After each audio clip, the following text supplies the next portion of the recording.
Okay, ayan o. Yan. So, yan ang gagawin natin dyan. Para magamit natin na matagal to. So, yung power pack nito, somewhere here, ilalagay ko yung power pack dito. Ito kaside dito. Tapos ang supply niyan, ito. Itong dalawa. Okay?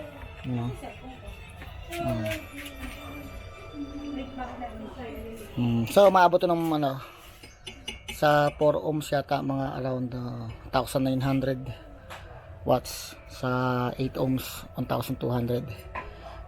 Laki ng, ano nyo, toroidal ang tawag dito. Kasi meron ano yan eh, meron isa pang transformer eh. Tawag doon, shine wave, no? Sun wave. Yung sun wave na yon parang more on pure electronic yun eh, na flow of current.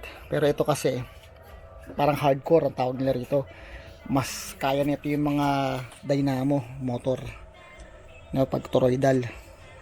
Kaya tinawag toroidal kasi pang maximum tolerance ba kailangan nito. So may makikita ka ritong kung ilan yung supply nito, kung 93 volts ba to o something, pero wala eh kasi Yamaha to eh.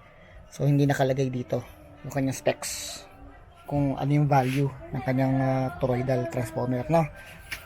So pare-parehas lang naman kasi itsura ng mga yan eh. Yung design lang minsan ito nasa gitna, no? Tapos nandito yung blower. Pero ito yung pinaka far more effective na design. Nasa gilid yung cooling fins. Ayan, cooling fins to eh. Sa computer heat sink. Yan, cooling fins. Yan. So pasok ang hangin, lalabas dito, pero tutulungan natin, no? So pati init nito, tsaka init nito, pwedeng higupin nito. Okay? Kasi ito intake to eh. Ito exhaust. Okay?